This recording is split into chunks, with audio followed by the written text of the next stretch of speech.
You know what the funny thing is? Jude has always looked up like to Maddox, thinking that he's brilliant in his, war plans and things like that, his schemes. But Jude is so much better than him. She's the one that actually sees the throne. She's actually the queen of Elfhame. And yet here we're learning that the tent that they go to, that's the quarter teeth tent, is 3 times larger than the tent that they gave Maddox. He is still not treated as an equal. He is still an underling. Which, yes, kind of protects him a little bit, that there's someone else's head on the chopping block, but still, she's better at this than him. I love that immediately we were getting a glimpse at the ego of the quarter teeth and its rulers. The first thing we learn is that there are 3 thrones sitting in the center of the tent, 2 large and 1 small. Yes, one could be child-sized, but that is not the case. Literally, Jude thinks, oh, if she is the princess, then it's not hard to pick out the king and queen. They wear even more elaborate ice crowns. But that's not the case. She is Queen Sorin, and they are just Lady Nor and Lord Gerald. Yes, and it's like to show that they hold all the power and they deem themselves king and queen in everything but name, but using their daughter as a shield, just as Maddox would have done with Oak. Okay, before I walked into this book, I was a little bit more apologetic towards Maddox, and I think because Holly Black is, in her interview, she's kind of described how his relationship with his kids is so complex. It's gray. You can't look at it black and white. But because I've been doing such a close read, I've been viewing him more negatively like I have been with Taryn. And so when Lady Nor notices Jude staring, she says, immortal, whatever for. Maddox shoots an apologetic look in my direction. Allow me to present one of my foster daughters. Now, previously, he's always called them his daughters. This is the first time I think he's called them his foster. And, that's telling. And then the apologetic look. Now, I don't know if it's towards them being like, oh, I'm sorry, I brought a mortal, disregarding them, treating them as if they're not really his daughters, or if it's towards Jude being like, sorry, I have to play this game, but it's also telling that he's willing to kind of diminish them towards other fairies, and that's also why he didn't step in when Jude's finger was bitten. He didn't step in other situations at court when Jude was, glamored or enchanted in the first book we learned. So when it comes down to it, he won't push against other fairies when it comes to the mortal kids. When Jude is sitting here thinking, I've never felt so powerless, she has, and it made me realize the mirroring of this scene with the time that she was held captive in the Undersea. She felt this exact same feelings, this exact sense of powerless, and played into what they expect her to look like and act like, to look afraid and to abide by their commands, all the while scheming of how she will destroy them later. She's a wolf in sheep's clothing, but it's interesting, the mirroring of these two situations of when she's in an environment with new fairies, she feels powerless, like she's out of her depth because it's not in her natural habitat, I guess you can say. Just a quick side note, cloudberries are real. They're not made up by Holly Black. They're a real fruit native to Sweden, and it's interesting that they're served with roasted bear meat because cloudberries are rare to get because often you're competing against bears to get them. You have to go into the woods and get them. So it's interesting that they serve them. They're tart. I feel like it's been a while since I ate it. It was years ago when I lived in Sweden. We got to make ice cream with them, and it was really good. Maddox having Jude pour honeyed wine for him and his generals might seem like he's just using her as a servant, which he kind of is, but also the place of being a cupbearer is important because you don't just let anyone in this room where you're, trading secrets and schemes. And if you watch House of the Dragon, you would have seen that Rhaenyra got to be the cupbearer for her father and be in the council room. And that means that you get to hear all these things, but you also kind of are almost a part of what's going on, but you still don't have a place at the table, and that's what's happening. Jude's allowed to be in the room and hear the secrets, but she still doesn't have a place at the table, and in parts because he sees her as Taryn, but still he wouldn't give her a place at the table. I think Grimson reminds me a little bit of Daedalus, where he's a skilled inventor and creator, and equally it's his ego that kind of ends him in these particular situations where he's imprisoned or he's exiled and loses a lot. So I think there's some similarities between the two, but not identical. I kind of love when Grimson said, the High Queen disliked my taking quite so many artistic license, so I was not much in favor when I followed the Outer King into exile.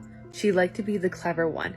Now, technically he's talking about Maeve, but you could also equally replace that with Jude. She's the High Queen, and she does not like when he takes his artistic licenses, and she liked to be the clever one. I have to say, Grimson's quite clever. Now, he's been around for quite a long time and has been a part of the court politics for an equal amount of time, like for a very long time.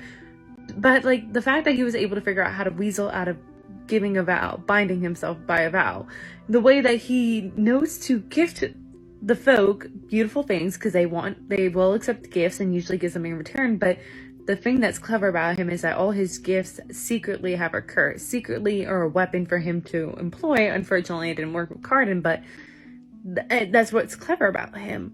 Unfortunately for Grimson, it's his pride and need for infamy that is his downfall.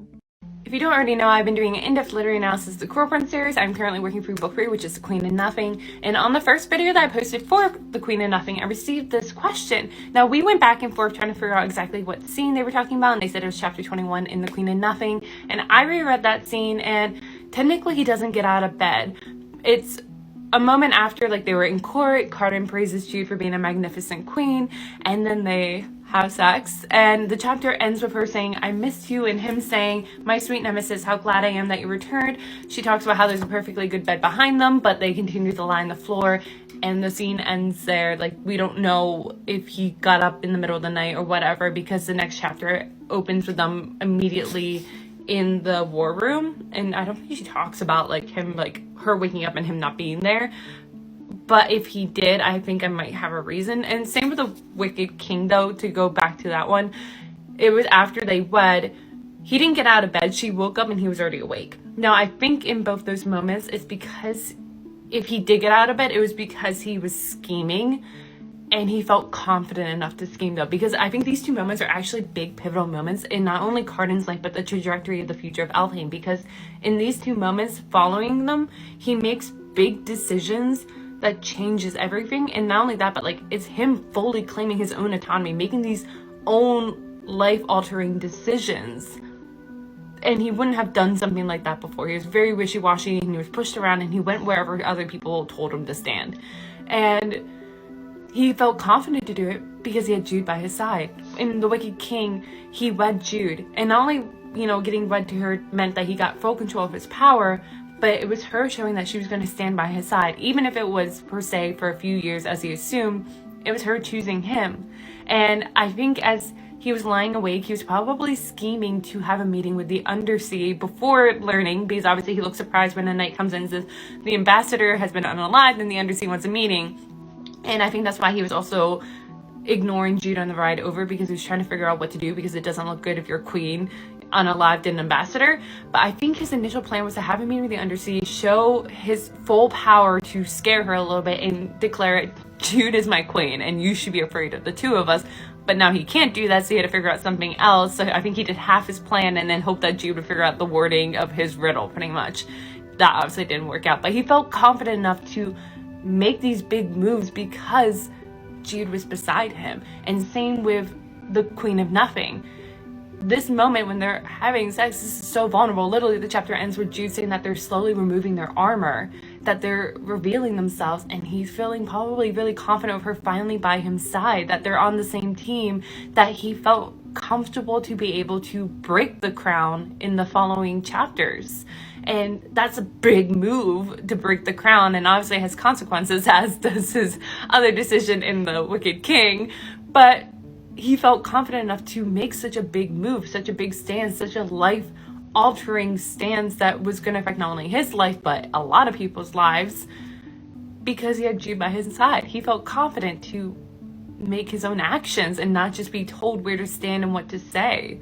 And I think it's really interesting to think about how these two pivotal moments were followed by, occurred after Jude was kind of showing that she's accepting and loving him, that he felt confident to then do that.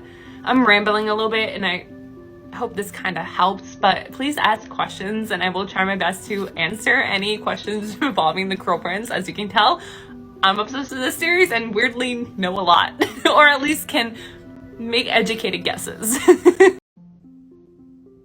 Oh my god, I had such mixed emotions because, you know, when Jude's feigning to be Taryn asked Maddox what's his scheme, and he's like, I'm gonna challenge Carter to a duel. And she's like, why would he agree to that? Like, we all know he's not a sportsman. He says, for love and for duty. It's the for love part that had me giggling. I'm like, oh my god, of course Maddox would have picked up on this during the time when Jude was taken by the Undersea. The two of them were working together to get Jude back, and Carter was probably a lot more rabid to get Jude back than Maddox. He connected the dots. But then I was a little hurt because I realized the rest of his strategy. The reason why Maddox hasn't gone to bring Jude back from exile, because he could have. They're in a part of the world of fairy where they're not under Alphane's rule.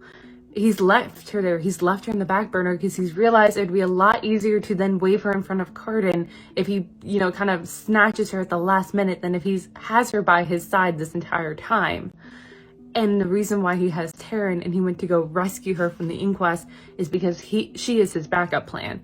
Because he thinks that Carden would be able to tell the difference, because he wasn't able to tell the difference and was able to get Taryn to convince Carden to release him from his vow, feigning to be Jude, but he was poisoned. He doesn't realize Carden actually can tell the difference, but I think that's what his plan is. I love the irony of Maddox's words. He's talking about Jude and he says, "And like children the world over, she was rebellious and her grasp exceeded her reach."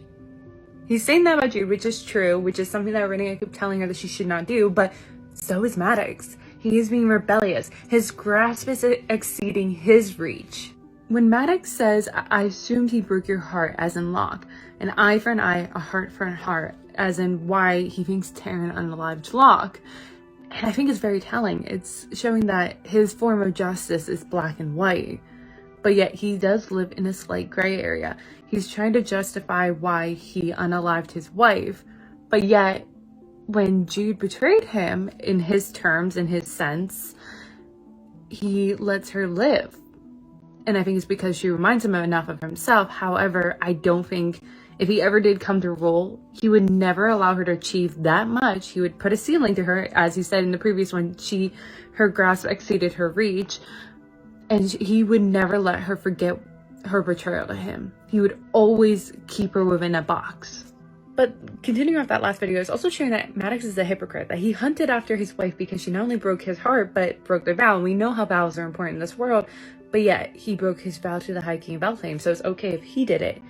Technically, Jude got what he wanted, which was to be close to putting Oak on the throne. That's her plan. But it doesn't involve him, so he doesn't like it, because he's slightly a narcissist too. But that makes sense in the world of fairy. And the narcissism makes sense because in this world of bargains and deals, there's a give-take. No one's going to just hand things over to you, so you got to figure out how to benefit yourself. And this climbing of the social hierarchy, look at Balkan, Dane, Locke, Maddox, a bunch of others. There's a lot of narcissists here. I love this slide reference that she puts in when she talks about Maddox, saying, "I wonder if some part of him is cold inside, a kind of cold that can never be warmed, like a shard of ice through the heart," because I think it's in reference to The Ice Cream by Hans Christian Andersen, which is a fairy tale where the little girl who goes on this quest to save her little boy best friend, because at one point he was inhaled dust from broken shard demon mirror. It's a long story, but it makes you view the world negatively and it turned his heart to ice. And it's inspired Frozen, but I think this story is so much better. Highly recommend checking it out. Emotional whiplash from Maddox here, because he's saying maybe the way that you and your sisters turned out was my fault because of what I did in your childhood. But then he, still thinking this is Terrence, says, "Don't think I will forget your loyalty. You chose your family's interest over your own." Not your family's interest. She chose his interest over her own. Because I'm doing such a close read, there are certain things that make me stall and go, wait a minute. So right now, when Jude says that she takes cheese, a heel of bread, and 3 withered apples, I was like, whoa, the 3 withered apples, that's very specific. Let me look up the symbolism a little bit more. So apples represent not only beauty, but also, hope for prosperity, hope for a good, happy future. And we see that they're withered here. And I think it's representing that Jude's hope for a happy future, for prosperity under Maddox's rule, is no longer going to be achievable. It's not going to happen. That hope withered on the vine. But also 3 is interesting because it's a divine number. It represents, birth, life, death, past, present, future, beginning, middle, end. And also I think it could represent the 3 girls, Taryn, Jude, and Vivi, and how maybe their hope, this is the end of the line, this is the death, this is the future of their happiness, is no longer there. It withered on the vine for the 3 girls with Maddox. Also, these are very specific songs for Jude to pick up. She talks about how the goblins sing songs about loss, longing, and violence. Jude's violence led to her being exiled from her home, and now she's feeling this loss and lostness and longing, but also ballads of queens, knights, and fools. She has all three of those elements in one. Jude's relationship with the ghost is interesting because I think he is an alternate universe version of Jude. He is half mortal, and he looks down on her for being fully mortal.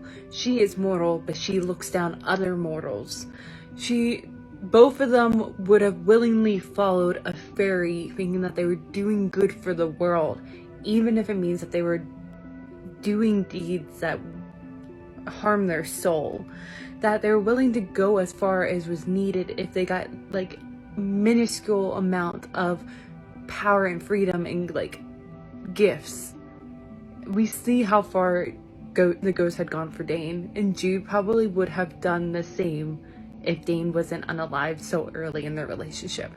But I also think it's a warning to Jude because the ghost was willing to follow Dane so strongly. He was willing to do whatever he wanted of him. Even past Dane's death, he was still making decisions that he thought Dane would have wanted from him, even if it meant betraying his old friends and alliances. And it all ended up with him being imprisoned and betrayed himself and Bean. And I think, it's showing Jude is kind of following the same path right now of Carden and Oak. And I think it's asking, is the reward worth the risk? Is everything you're doing worth the potential of landing in a similar situation that I am in right now? And then this one line comes to hurt us and show that Jude still believes in this lie when she says, had he and Carden laughed together at my trusting nature. One, Jude is definitely not trusting. Case in point that she still doesn't trust Carden and still thinks that he is setting her up for this grand joke when that has not been the case for hundreds of pages. Once again, when the ghost says, Prince Dane brought me to Fairy, provided for me, and gave me a purpose. These are the exact same things Dane had given Jude, and what she willingly accepted, even if it meant betraying, Maddox, unaliving one of his own soldiers, doing these other things, because he offered her a taste of what it would be like to be accepted in this world of Fairy. He was never really going to give it to her, but he gave her a taste and a hope for it. And she probably would have turned into the ghost if he hadn't died so early and left her floundering, having to find her own way.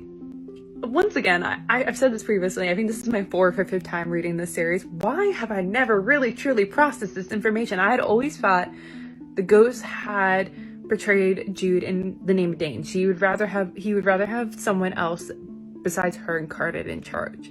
But in actuality, we're learning that Locke was the one that forced him to do it because Locke knew the ghost's real name, and that has a lot of power.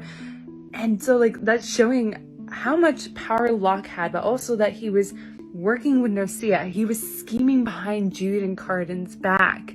And Locke was so much more politically involved than we thought. I knew he was, but holy shit. I need to process this more. I can kind of see, on first impression, I definitely need to process this more, but I can kind of see his motivations. One, he wanted to bring Jude down a peg. I think it started with the hunt. I think he was hoping that would have done it, but she outmaneuvered him, and he needed to up the ante. And I think him and Narcia were both bitter that Jude had this place of power besides Carden, and Carden's been kind of pushing them out of his life more and more. And so I think they thought, if we get rid of her, then we both would get back into Carden's life.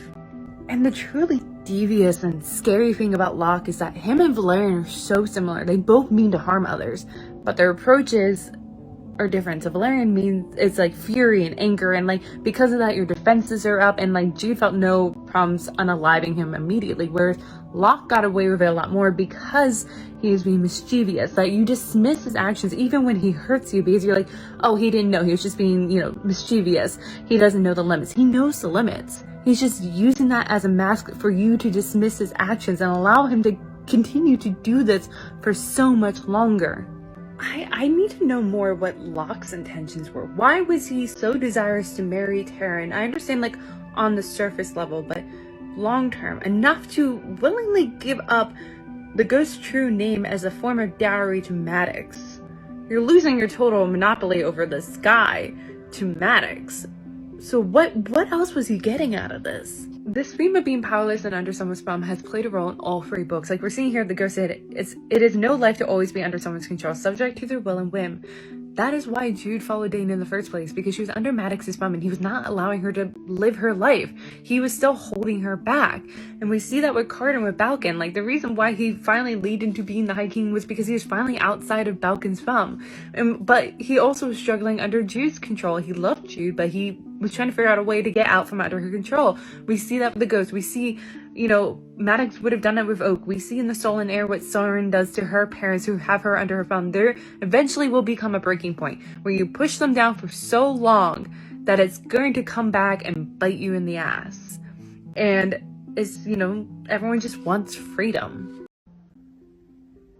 When Arinia says, "Stop lying to me, I know you're not Taryn," Jude then starts confessing, says, "I was trying to get away, I wasn't meaning to be here, just help me get away, help me, and you're never seeing me again." And she says she looks as though that's an enormously compelling promise. Now, I think she's assuming, which we could maybe assume that also, that Arinia just wants Jude out of her life, that she never really cared for Jude. But I think maybe it's because she's playing both sides. And if Jude is here, how is she playing the other side to keep Oak safe? Because Maddox is playing one avenue to keep Oak safe, supposedly. I don't think so. But Jude would be playing the other avenue. If they're both in one place, how can she be playing the other? So I think because I have this theory, like running theory in my head, I'm putting a lot more weight behind Arinia's answer. That when she says, "If you're gone, he will guess I had a hand in it." And I think it could mean that she overheard one of Maddox's plans and that he needs Taryn to be there because he thinks it's Taryn, because he plans on having her pretend to be Jude and wave her in front of Carter when he challenges her to a duel. Because when he told Jude, feigning to be Taryn, that, she said, "Why would Carter accept?" And he said, "Out of love and duty."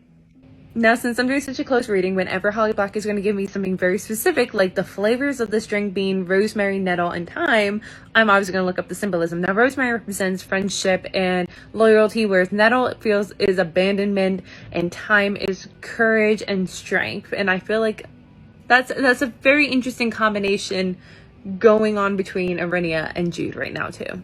I think one of the flaws to Arinia's plan of like saying like we should just follow Maddox. If he's a High King, then we don't have to worry because he'll take it. Oak's not in between. It won't go to him. Not like with what's going to be in Carden that is eventually going to go to Oak. He'll be off the table, but that's the problem. And I think the reason she's not addressing it is because she hasn't found an avenue to fix this, which is that he will always be on the table. Someone will always use him as an excuse to have a coup if they're not happy with Maddox's rule. As we've seen in Stolen Heir, Oak brings up how, you know, if they were upset with Carden and Jude's rule, then they used him to try to initiate a coup. Now, I paused when Arinia says, "But I won't work against Maddox, and you shouldn't either." And I'm like, why is she saying that? Wouldn't she want them on opposite sides as two possible avenues to keep Oak safe? But I think she's saying that because she is also recognizing that Oak is stuck in between them, and he might become a casualty to their battles of wills, basically. Now, I do think Maddox does love Jude, but I think to an extent, I think he has a hard time separating himself as a father from himself as a general, and he's always used people for whatever potential they can offer him, for whatever need he needs to move them further on the board to get whatever his goal is. And I think, like, you know, we're seeing here that she wishes she could tell Arinia that she's the Queen of Elfheim to see her reaction, but then realizes that Maddox learns and he would use me. And I think he would have always. He might have, you know, stopped her from being a knight initially, but I think he would have allowed her eventually. But I think she would have been a knight in only name. I think she would have been doing for Maddox what she would have been doing for Dane, like these darker deeds, things to further his personal causes.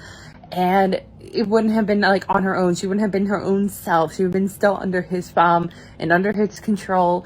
And he would have been manipulating her to help the family, as he was doing when she was seneschal, being like, "You have this power. Why aren't you benefiting us but me?" And he would have done the same thing if he had learned that she was the Queen of Elfheim, as he was also planning on doing with Oak. Yet again, just like in the last book, we get this like tiny detail about Jude and like Taryn's mother, and I just want to know so much more because Arinia says, "Evo had a great appreciation for wickedness. I do not say that to hurt you, Jude. It is a trait worthy of neither scorn nor pride." She also said that she used to be friends with Lady Asha. And, like, I want a, like, prequel series that just dives into all that. Like, I need to know. So, Renia describes Lady Asha because she knew her in her younger years when they were both at court. And she said she wanted to experience the sensations, triumphs, things that would require conflict and enemies. traits that we saw in Carden, and she points that out later. She says that they were cut from the same cloth, and also says that with Carden, but for all that, if he was bad with her, he was worse without her. And if you're looking for a reason why he disappointed you, by all accounts, Prince Carden was a disappointment from the beginning. They had this expectations, this preconceived notion that he could not break. And that's why I think he became worse, was that no matter what he did, they already set in their mind, the rest of the court, what he was going to be like. And anytime that he fulfilled it, even minutely, they're like, of course, he's like that. And so when he tried to fight against it, it didn't work. So why continue to keep fighting? And like the interesting thing about that is that Jude is mirroring this, that she has this idea of him solidified in her head from the beginning. And even though he starts doing things that make her slowly start to question her idea of him and change her mind, he then does one action that makes her fall back and go, of course he's never going to change. Of course he's like that. Of course he's a disappointment. Once again, because Holly Black specifically describes the owl that Rhaenyra gives a letter to, I had to look up the symbolism of it. And now snowy owls represent wisdom, because owls can see what others cannot. And I think it's the two of them sending out their hope for some wisdom in this uncertain times, because what happens afterwards, you know, their actions afterwards changes the course of certain things. Okay, so because I'm walking in with this mindset that Maddox is manipulative, I have a negative lens on. I'm sorry, but I think he's manipulating Jude as Taryn, because he says, you're a widow, not a child. I think you should have your own tent. He's giving her like this little, like, small baby carrot to lure her towards being grateful and reciprocating to him later, to do what he wants of her later. And, you know, being like, look, I'm not treating you like a child, I'm treating you like an adult, when in actuality he still wants command over her. I hope after this experience of Carden trying to put his hand on Jude's mouth before waking her up and then being elbowed severely, I hope he learns in the future to never wake up his wife that way. Even though this is dangerous for Carden, like extremely, like, if Maddox gets a hold of him, that's terrible. He's away from his seat of power. Someone could, you know, maneuver their way into it. It's bad. But the fact that he, like, not only that, like, ignore all that, the fact that he is there to rescue Jude is saying a lot, because he is not normally one for actions. He's normally one for words. He normally Tom Sawyers people into doing actions for him. Like, he finds a way for someone else to paint the fence for him. But if Jude's at the center of it, he will personally himself go and rescue her. And this is the other great thing about the relationship, is that the two of them will go and try to rescue the other, even though they don't technically need to be rescued. Because we see that Carden gets himself in a situation during his, like, novella, and Jude comes to rescue him. And he could have talked his way out of it, but Jude being there helped. And it's the same thing here. Jude would have figured out a way out of this camp, but Carden being there helped a little bit. I think this is the other reason why I love Carden, because he is one for costumes, and I love a costume. I do not walk into any situation unless I figured out what costume I should be wearing. When I had to go to court because I was a paralegal, I had my lawyer costume. When I go to a baby shower, I dress like Kate Middleton. Like, there's a costume for everything, and Carden, we understand each other because he has a costume for rescuing Jude right now. The other interesting thing about this costume is that she knows that he's wearing no crown on his brow, no rings on his finger, no gold paint on his cheekbone. He is dressed simply because he is standing before her almost naked. He is standing before her as just Carden, not the High King. He is standing before her as just a man, telling her that you're not exiled and I love you. Because I think he noticed the last time they interacted, as he was dressed as the High King, she was distant with him, thinking that he had purposely exiled her. So this time he's standing before her as just himself, completely naked. And as another reminder that he is just a man, or a male, when she gets out of bed dressed in just a very Dianaphis nightgown, his laughter gutters out, showing that he is still very much attracted to her. It's a nice way of showing to Jude, which she probably will dismiss, but still. And this was not intentional on Jude's part, but she equally is standing there before him very naked. The two of them are standing before each other, very bare, very naked, no armor, no costumes on. Well, kind of a costume, but not the costume he normally wears. I was right, by the way. She does find a way to rewrite what is happening, because she says that my cheeks go hot enough with anger. No, I feel like it's not anger. I feel like it's embarrassment, or when like you have feelings for someone and like you blush, like that kind of thing. Instead of like labeling it with, you know, her true feelings, she mislabels it as anger. I don't blame Jude for thinking the way she does. That did he pardon Taryn when he wouldn't pardon me? Because he actually went to Vivi's apartment. He could have gone at any other time, and he never gone before to see her. But yeah, I have a feeling he probably didn't go because he was giving Jude space. And assuming, like, I feel like he was uncertain about her own feelings, that maybe she was staying away on purpose because he also didn't know about the letters. Oh, Jude, you're so wrong. But that's why I love her as a character, is that she makes these wrong assumptions. Because she's sitting here thinking, I think Maddox is believing that Carden desires to be loved. It seemed like nonsense then, and seems like even more nonsense now. He charms everyone, even my own sisters. He's a gravitational force pulling everything towards him. But that's not enough. Because these people are being charmed, and they like these personas and masks that you're putting on, and usually it's this version that everyone has assumed him to be: the cruel and lazy prince, the high king with the power to be, you know, benefit them from. But Jude is the one forcing him off his pedestal and remove his mask, and loves him nonetheless. I kind of love this moment because Jude lays out a lot of her cards. She's like, I know a lot. I know a lot about his plans. I saw his maps. I saw all these things. I will tell you all this information if you remove my exile. And then she says the High King, once again putting emotional distance between her and Carden, the High King is staring at me strangely as though he wishes to say something, is holding himself back. And he is. Because he's like, you haven't figured this out yet?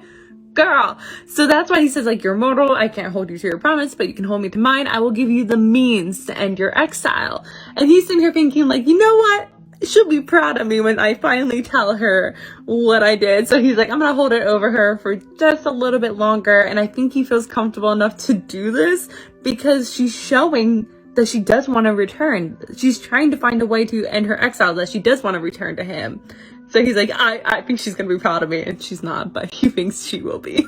I love this little trait with Carden when he's nervous, frustrated, you know, feels belittled, all these kind of like stronger emotions. That's when he brings his humor out, and he does it here because he feels like they're belittling him, not trusting him to join the Roach and Jude in the rest of this mission. And, you know, he's frustrated, so he makes a joke about, fine, I'll promise to run tail between my legs, and since I have a tail, that should be amusing for everyone. Jude notes that Carden's very good at sly footing, and there's like other things that he seems to be learning, and she's frustrated with him, which is so funny. Because I swear to God, he's probably doing these lessons. One, it's giving him a little bit more autonomy in his life, but also he's doing it probably to impress Jude. You know, when like you have a crush on someone, so you try to do the same hobby as them. Like, I swear it's probably for that reason. I love just like how Jude constantly is wondering if Carden is playing a trick on her. There are moments where Carden doubts her. He trusts her about 90% of the time, but then something might happen where then he might have a brief moment of doubt. And we've seen this a couple times throughout the 3 books, and we're seeing it again here when he says, tell me this wasn't your plan, tell me. And he is fully right to doubt her, because not only did she trick him in the first book, but then there's been a few other moments that have made him doubt. And then also, like, literally just moments before, he learned that Locke, someone he has had very close to his life, was, you know, the person who had full control of the ghost, and was most likely the reason why Jude was kidnapped. He doesn't know for sure, but he can connect the dots. By the way, we're seeing that Jude's inherent nobleness, that despite trying to smother it and change it away to be more fairy-like, to be a little bit, she thinks she's darker than she actually is, but she's taking this risk to go to the ghost still, to keep him alive, instead of unaliving him as the Roach has suggested, as the ghost has suggested. And we see that it bites her in the ass, that this is a positive trait, but it's also a flaw sometimes for Jude.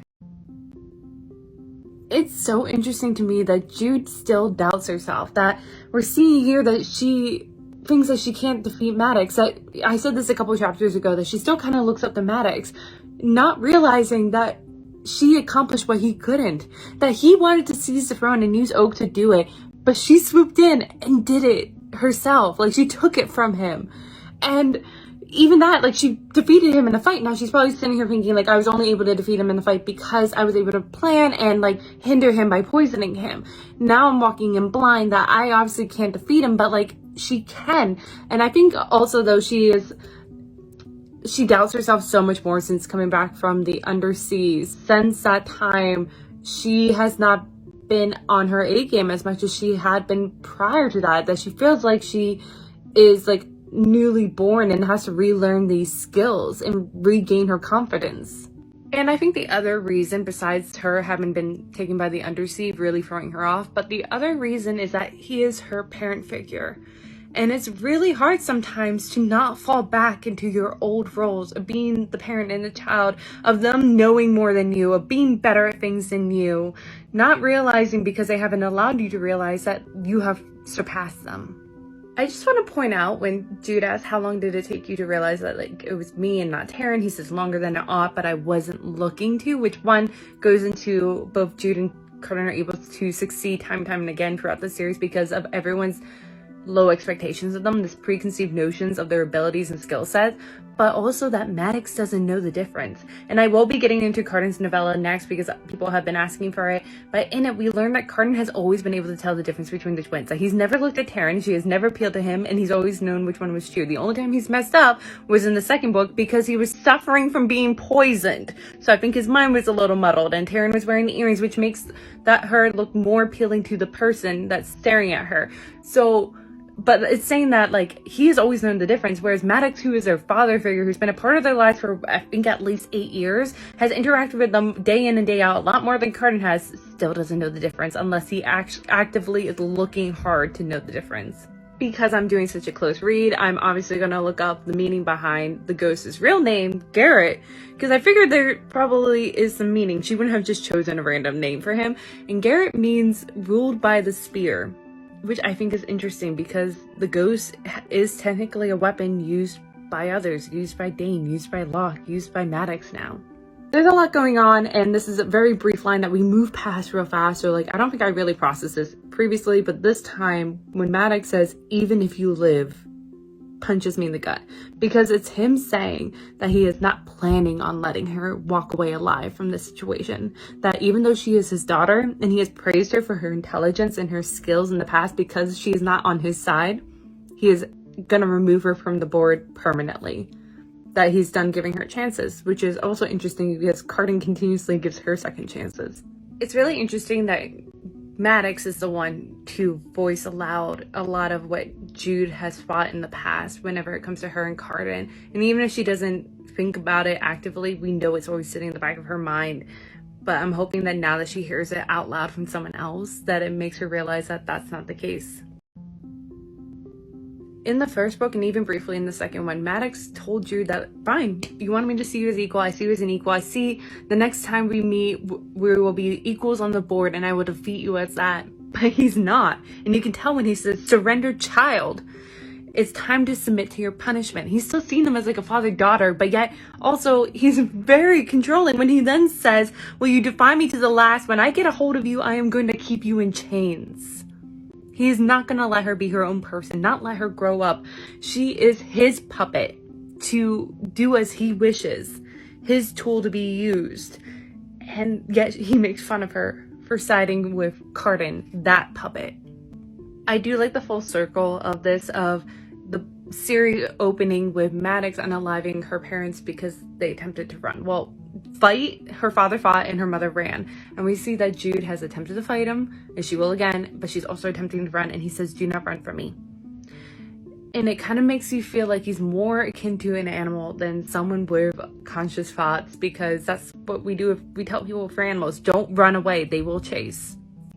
Okay, the real interesting thing I think about this series and how the trajectory, the arc of it, is that she always viewed Carden as her rival, as a person that she needed to defeat to be able to earn her place in this world, and that Maddox was on her side and he would help prop her up into it.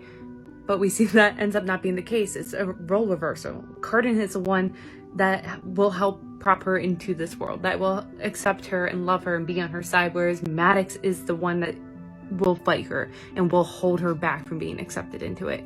It's also interesting that he is not giving Jude a chance, that he's not offering a duel with her, whereas he was planning on doing it with Cardan. He told Jude this, that he planned on offering a duel to Cardan, which probably would have entailed him picking his own weapon and it being a civilized kind of thing, which he probably would have offered to Cardan because Cardan is a fairy just like him, whereas Jude is mortal and he is mad at her and he wants to punish her. So she has the severe disadvantage of having just a small dagger, whereas he has a sword, and he could have offered to even the odds to really test who's the better swordsman with the same sword, same situation, to give them the better chance. But he doesn't. He wants to punish her. He wants to crush her.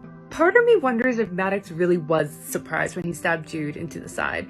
Because, like, he had to have known. The way that he was fighting with her and the way he was threatening, he had to have known it was a possible outcome. But the more important thing to me is that it is mirroring very closely to hers and Valerian's fight in the first book. She stabs him in the side after they were taunting each other, and you know, he pushed her to that point, and Maddox probably feels like Jude pushed him to that point, and it's the same kind of wound. So yeah. And this is where we get the gray element of their relationship, as Holly Black puts out in like a lot of interviews. It's not black and white.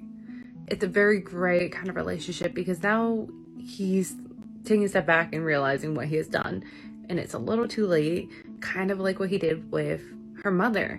So it's like, it's great because it's showing that he regrets and he's a little afraid for her, but yet he went that far. He kept going to that edge. He didn't have to go to that edge. It's been building for a long period of time. It wasn't just in one heat of a moment. It's been building, and he allowed it to build.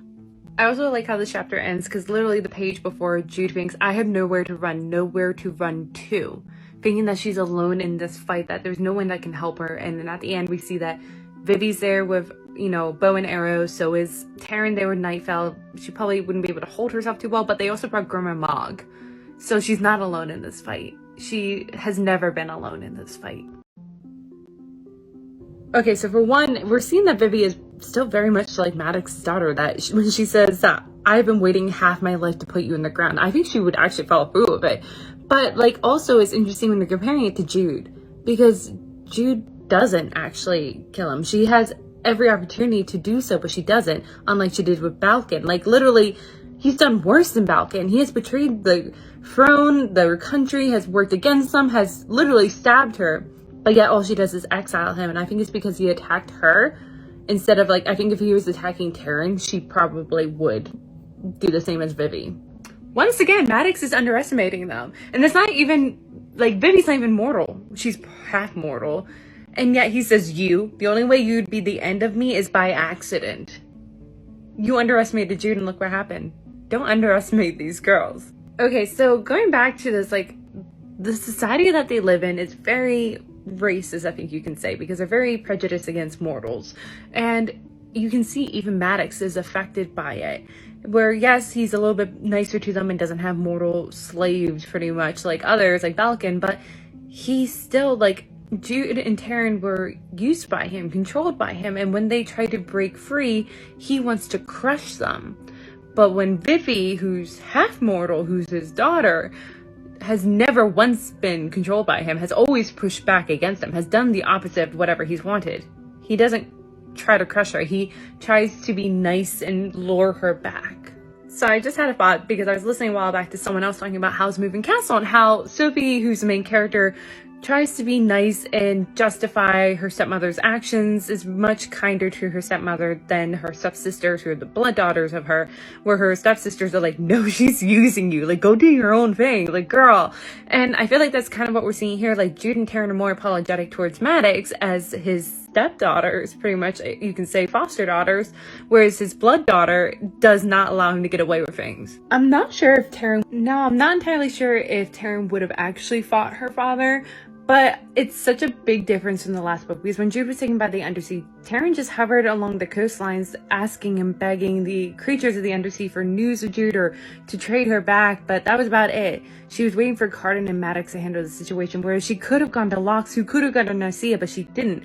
And Jude was a little bitter because Jude would have fought to get Taryn back, but Taryn didn't. Even though she knew Taryn, that's not her style. But here we're seeing Taryn standing there with Nightfell in her hand out to help Jude up. What Maddox is to Grandma Mog is very telling in my opinion. And again, like, I'm viewing him very negatively this read through. Normally I don't. Normally, like, still in there, I viewed him more as a loving father, whereas here I'm definitely not. Because he says to her, but I have work for you, Grandma Mog. I will heap you with rewards and you will help me win a throne. Just bring my girls to me. He doesn't say to the girls, he doesn't make deals or offers or beg them to come back to him. No, he wants Grandma Mog to force the girls to come back into his command, his control, and he will chain them as he has threatened Jude. Interesting word choice from Maddox again, because he says, let me take you back to Camp Jude, you're dying. He could have said, let me take you back to Camp Jude, I can help get you healed, or we can try to get you healed, work around not lying, but you're dying. Doesn't seem very helpful of a comment. Okay, so I developed this really random theory a couple chapters ago where I wondered if Elfhame is sentient, and it would explain why Cardan changed his feelings towards the throne, and it would also explain Jude, because I think prior to her being exiled, she would have definitely burned Elfhame down and started afresh, but because she was made the queen of Elfhame prior to being exiled, I think that's why she still is willing to fight for her, because I think she would have joined Maddox after being exiled in any other case if she hadn't been made the queen. Now she's linked to it. And then it also makes sense when she says, here, pack the wound of earth and leaves and then stitch it. My voice sounds as though it's coming from far away, and I'm not sure if I'm making any sense. I feel like it's like sentient and telling her how to heal herself, but then she tries, because it's so strange to her, she's mortal, that she tries to like dismiss it by being like, oh, maybe I'm remembering the bomb saying something similar when it came to Cardan. But I think it's sentient, and like, yeah. I love Grandma Mog here because she's literally ridiculing Jude, going, she is probably the most foolish child ever to be born. But if the High Queen of Elfhame gives us an order, we do it. And it kind of also reminds me of the last book when that knight from the Quarter Tormites came to Jude's house after coming back from the Undersea. She's the only one being like, she's the seneschal. We should, respect her. Why are you treating her like a child? And it's interesting that she was one of the very few people to actually do that, and that she's a woman knight. And we're seeing Grandma Mog, a woman redcap, treating Jude with the respect that she is owed, unlike everyone else. Miss Holly Black, the symbolism here, I'm loving it, because when she and Maddox had fought, it had been the darkest part of the night, and had been the darkest part of her journey. That Maddox has truly been her rival the entire time in this series. The person that has been actually holding her back, not Cardan, and she has finally fought him. And now she's being stitched up and finally said out loud that she is the High Queen of Elfhame. We're going to see it's true when the land helps to heal her, and it's dawn as that is happening. It is a new day. This is a new version of Jude, a version that is kind of killing off that child mortal part of herself.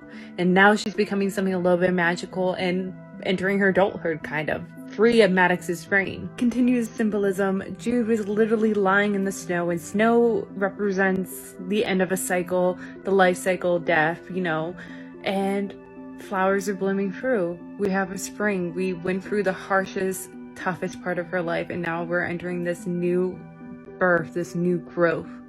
Jude saying the land chose me is such an interesting way of describing it, because her entire goal, her journey, her motivation throughout all 3 books was to be accepted into this world of Elfhame, that she has been an interloper and has been waiting for someone to say that she's earned her place, that she is a part of it. And no one has actually done it. She's done it, and the land has claimed that she has done it. That the land of Elfhame is saying that you are one of us. You're no longer an interloper, and no one can tell you that you don't belong here anymore. But then with the following line, where she says, I am half convinced myself I was faking being the High Queen the way I faked my way for being the Seneschal, it's showing that she, even though she's been the High Queen for a while, she kind of didn't believe it, that it still felt dreamlike, that she needed someone or something to prove that she really is a part of this world now. Reading Jude's thoughts as she's scheming of how to get to Cardan. She's like, I could go this way, but what if he's not there? And that would delay me. If I go that way, knights might decide that to end my life themselves and bring the note to Cardan second, and that would be bad too. And it's nice to see her scheming again, because it feels very much like how she would think prior to taking the Undersea. When she returned from the Undersea, and ever since then, up to this point, she's been kind of like standing on almost like one foot, where like she's been balancing, where she doesn't quite know where she lands and doesn't feel quite like her old self anymore, because she can't be her old self. But now we're seeing that she can, grow from her past experiences, but she can still also, pick back up who she was prior. And to kind of continue what I was just saying in that previous video, where she can take aspects of her old self and pick it back up, She's going to Maddox's stronghold. She's going back to her childhood home to take clothes that she had left there, her childhood clothes, to be used as a disguise here. So yeah, you can grow and change, and that you're not going to be, you know, completely the old version of yourself, but it doesn't mean that you can't take aspects of your old life and bring it forth into your new one. Okay, this might be me nitpicking, but I really love that when she, you know, gets off the ragwort stalk, she is sore and slow, I head for the house. And it's that sentence I was like, wait, because it felt very similar to how she described her heading home after she came back from the undersea. She was sore and slow. Like, she was not at her peak anymore when she was kidnapped for the undersea. She was kidnapped this time. In both instances, she was drawn away from Elfheim, which has been described as being drug-like. It has been described where it messes with your senses. And, you know, I've talked about in the past how in order to exist there, you kind of have to drug yourself or kill yourself almost, you know, drown yourself in this world.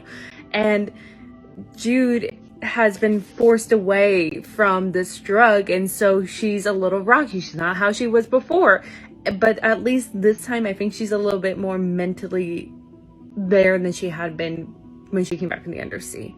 Also, I really love the mirroring between this book and the last book, because in both cases technically Jude was kidnapped, and technically Cardan did help her get released, but also she kind of had to figure out how to survive in both cases. And he didn't rescue her exactly, but he helped, and he was there in both cases to greet her, but then she is left to on her own to make her own decisions of does she follow him. It's kind of like Orpheus and Eurydice, very, very loosely, where like he is there to help her, but she kind of has to decide if she's going to follow him back. So this just hit me. I didn't realize this till this moment, but like another aspect where Jude and Cardan are very similar is that they're actually willing to give the people that they love second chances. You know, Jude is thinking about the ghost and hoping he's alive, and she wants to help him, and she's hoping that Cardan has been shot, even though she is furious at him for exiling her and felt betrayed by that and felt betrayed by Taryn, but she helps Taryn. And Cardan does the same thing. Like, he continues to give Jude second chances even though he doubts her at times, and same with Narcia and Locke and his mother. And I think that's a good sign for them as rulers, because they're actually going to be probably just and fair and willing to give people second chances, but at the same time it's also leaving them vulnerable, and that's why they continue to be harmed by these same people. I know Jude needs to get changed in order to sneak into the court, but I also like the symbolism of it, because she's shedding the bloodstained dress that she'd been wearing pretending to be Taryn, and I think it also represents how she had been pretending to be like Taryn. She had taken a different route that previously, we know there's two ways for humans to be accepted into the world of fairy, as Jude has said in book 1. It's either have an exceptional gift or to marry into it. And when she came back from the undersea, she fell off kilter, and then she was given a different option, the option that Taryn had taken, which was to wed into it, and she took it, and then that made her dependent on Cardan to secure her place, but he exiled her, so then she was even more lost and uncertain. And here we're seeing her finally shed that part of herself and, you know, put on clothing that she felt more comfortable in previously, and picks up a lute, which is something that, you know, is one way for humans to enter into this world. But she then puts on also like darker eye makeup and, you know, does her eyebrows, showing that she is going to take aspects of her old self but marry it with the new version. She's kind of going to marry the two styles and become something a little bit different than the only two options. She's going to make a third option pretty much, and puts on a gargoyle mask also. And gargoyles symbolize guardianship, because she's going to guard Cardan right now. She is a protector of him and the throne in this realm. Jude is rushing, so she's not scheming as well, so she still isn't at her best, and we see that she kind of sets up her own downfall briefly, where she like just says expect an assassin attempt most likely in the Great Hall, and like that's exactly where she's gonna be. So like, Jude. I didn't even realize this until this knight said, "You mortal girl in the mask, you smell like blood." She's marrying the two sides of herself. She's always known, and always, her body has always given herself away as being mortal, but she has yearned to be fairy, and she pretended and acted and dressed like she was a fairy. But now, because she's actively bleeding like a mortal, but the wound is stuffed with leaves and dirt of the land, healing her that way, she is a combination of the two. So she doesn't have to pick one or the other. She gets to be both.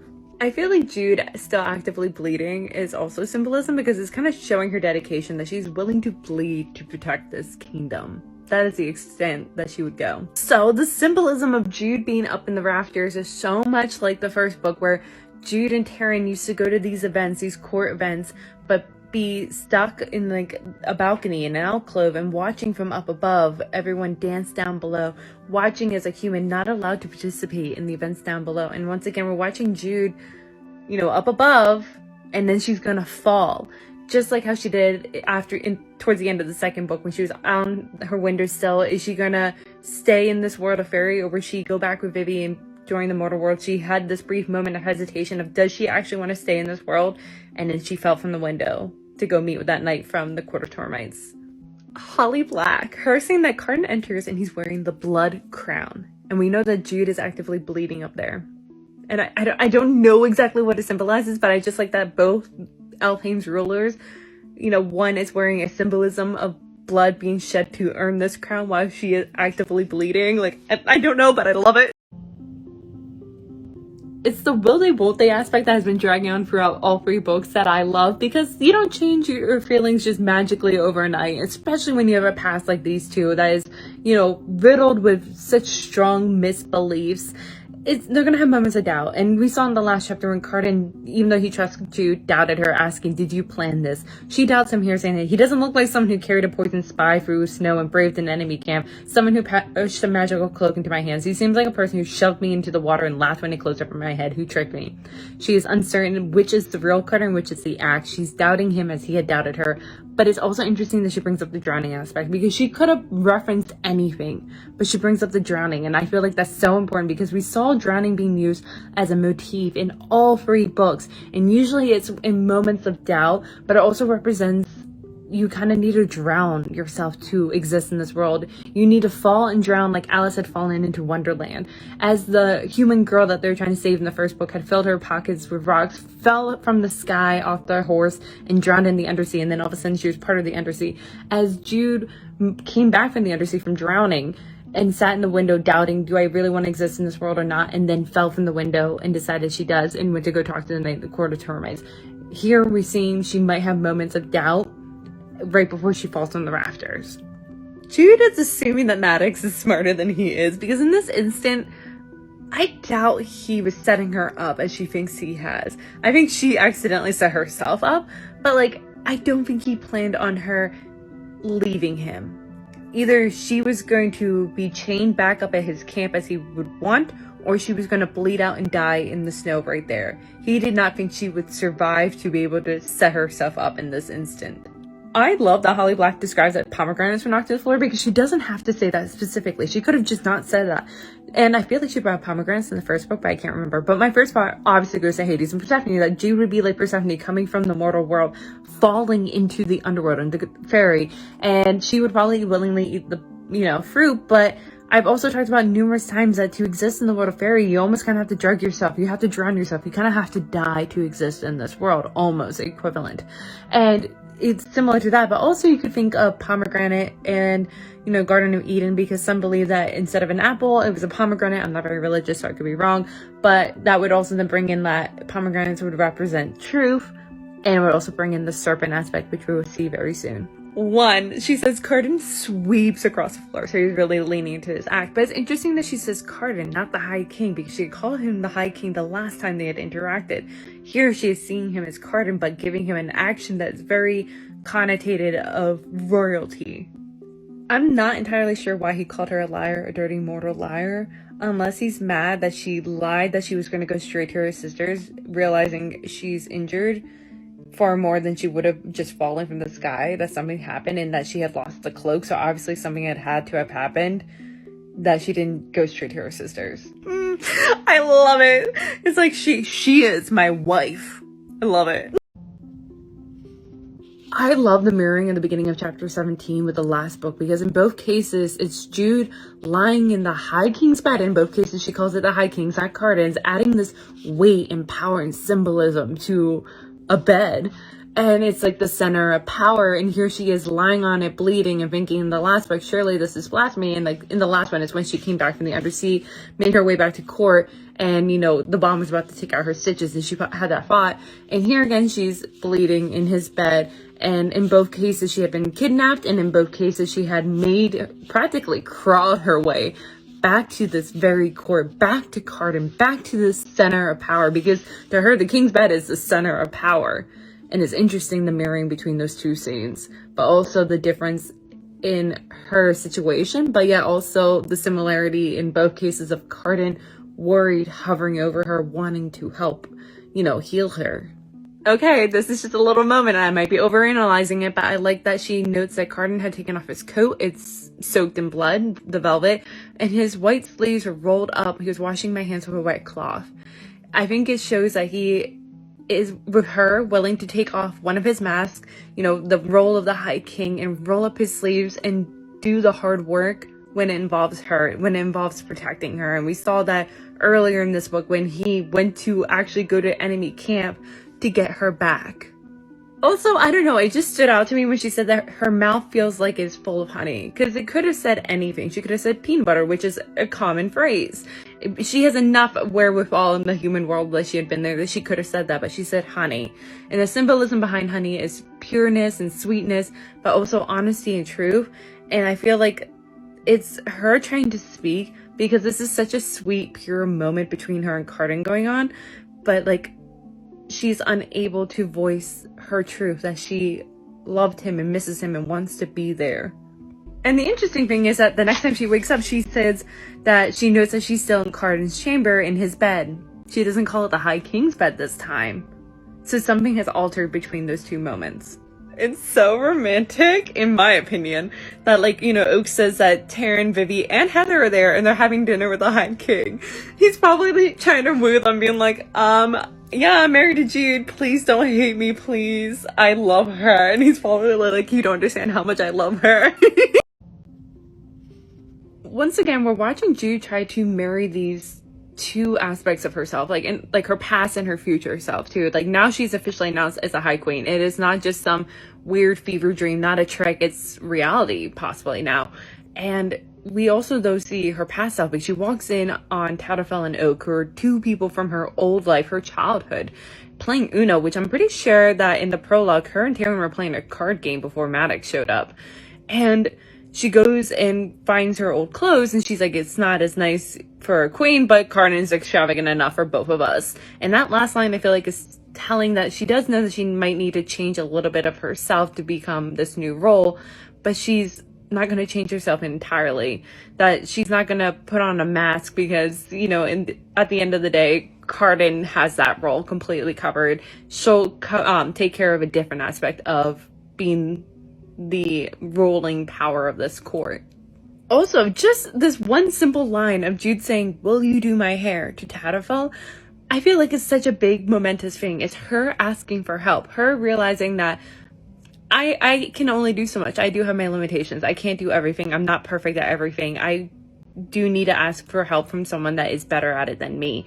And it might seem like it's a nothing kind of line, but it's the first step for Jude to asking for others' help. Honestly, to me, this moment right here feels more dreamlike than the actual dream she had in the beginning of the book. There's a reason why I keep forgetting that Carter didn't actually say, "No, I saw her kissing you, but looking at me." That was said in the dream, that actually to her face, and I wish it was. But here it just seems so dreamlike. Like she's waking up and she's the queen of this world, and she has her hair being braided to look like a crown, and her sisters come in and they're so happy to see her, and they're very pretty, wearing these gorgeous fairy dresses, which even Heather and Vivi are wearing, which you would assume they would wear human clothes. Even in the first book, I think we were told that Vivi doesn't really wear the clothes of like Elfhame. She wears human clothes, and it just seems so dreamlike and fantastical and like a fairy tale. What would happen after you go for these trials and you have a near-death experience and you wake up and then everything is happy and beautiful. But what we know is also this is the peak before the downfall. So it's such an interesting scene right here because it seems so unrealistic compared to everything else. Taryn, her saying, "I can't believe you married Prince Cardan." It's not the married part that I'm flabbergasted by. It's Prince Cardan. He's the king. You know that. It's been almost a year of him being the king. So it's so weird. It's almost like she doesn't want Jude to be the queen because that means that she kind of is succeeding more than she is, which is a slight sibling rivalry. It doesn't mean that she doesn't love her. It's natural. But at the same time, I feel a bit of lock here. Like, them not accepting that he is this place of power, that they still see him as that childish prince that is lazy and cruel. I think it's kind of fitting that Taryn is saying this, even though it's making me angry, but it makes sense because Taryn is Jude's twin, her other half. So it makes sense that she's vocalizing the things that Jude has fought herself. And like, not even that long ago, she had fought these things of, I thought you hated him. I thought he hated you. I thought you were just using him. Is there more to this? And I think having to hear it from someone else is going to force her to kind of come to terms of, I think there's more to this.